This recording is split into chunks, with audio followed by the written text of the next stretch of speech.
What's poppin', everyone? Welcome back to another episode of Blake's Take with me, Blake Neiman. And what a weekend it was in Las Vegas. Young prospects across the college football landscape taking the next step in their football journeys.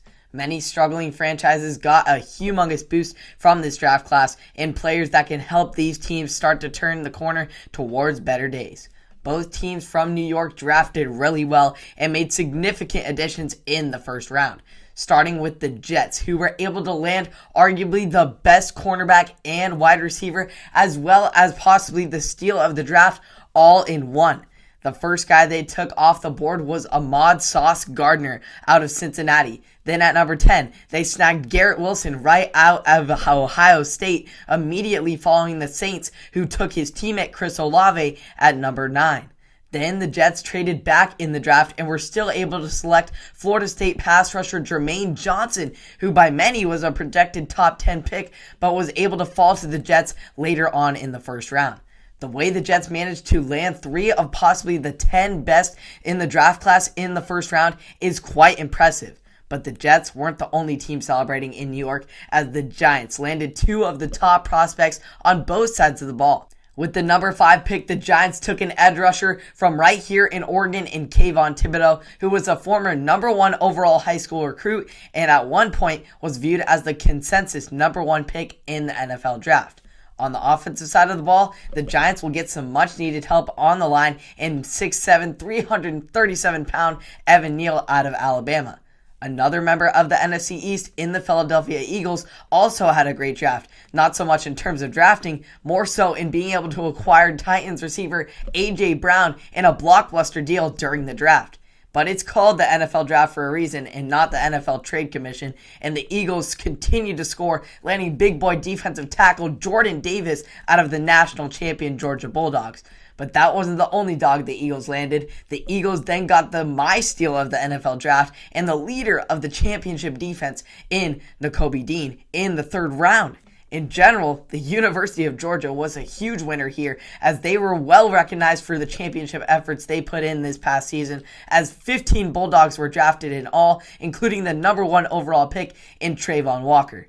That is the most players ever drafted from a single school in NFL history. Quite an impressive feat.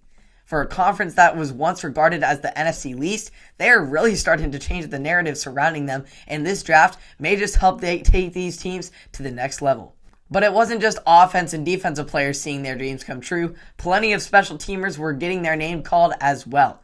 This draft class is full of guys who can boot it either through the uprights or down the field. The first specialist taken off the board was LSU kicker Cade York, who was selected by the Cleveland Browns with the 124th pick. York can help this Browns offense win down in the distance, as he converted 15 of his 19 field goal attempts from 50-plus yards, as well as made all of his extra points in his career with the Tigers. Hopefully, his consistency at kicking will translate over to Cleveland, who has struggled to find a reliable, consistent kicker throughout the years. Shortly thereafter, the Ravens selected Penn State punter Jordan Stout, and then 3 picks later, the Bucs then selected Jake Camarda out of Georgia. Shockingly, San Diego punter Matt Araiza fell all the way to the Bills in the 6th round. Araiza is one-of-a-kind talent and is a wizard when it comes to punting the football. He is unlike anything I have ever seen. Buffalo is lucky to have him, and I know he will prove all the teams that passed on him wrong. Kenny Pickett was the biggest individual winner of this draft by far, as he got selected by his hometown team, the Pittsburgh Steelers. He literally went to Pittsburgh, so he's not even going to have to move. And it's just a special moment for a young kid who will have big shoes to fill after Ben Roethlisberger's retirement. Outside of Pickett, though, the rest of the quarterbacks were losers, as the next one to be selected wasn't until Desmond Ridder got picked up by the Falcons in the 3rd round. Then, Malik Willis, who was projected by many mock drafts as the top quarterback in the class, slid all the way down to the Tennessee Titans near the end of the 3rd round. To put this into perspective, there was only 1 quarterback taken in the first 73 picks of this draft. That's unheard of.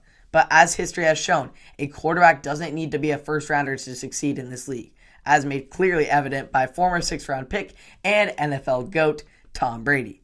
Overall, I thought most teams did a solid job with their drafts, and I think we will see these players have an immediate impact in their rookie seasons. we'll see how it goes from here. I'm excited to see how these players evolve, which ones prosper, which ones are bust, and we'll see how it goes for these rookies. I'm excited about this draft class. Very intriguing, not very quarterback heavy, but very position and very, very defensive. Lots of defensive action, so we'll see how that takes a turn and a toll on the league. You can keep up on all the offseason action for the NFL as we approach closer and closer to the kickoff of the season here on Blake's Take on Apple Podcasts, Spotify, and or YouTube. Subscribe and like for more, and I'll see you all in the next one. Have a wonderful day.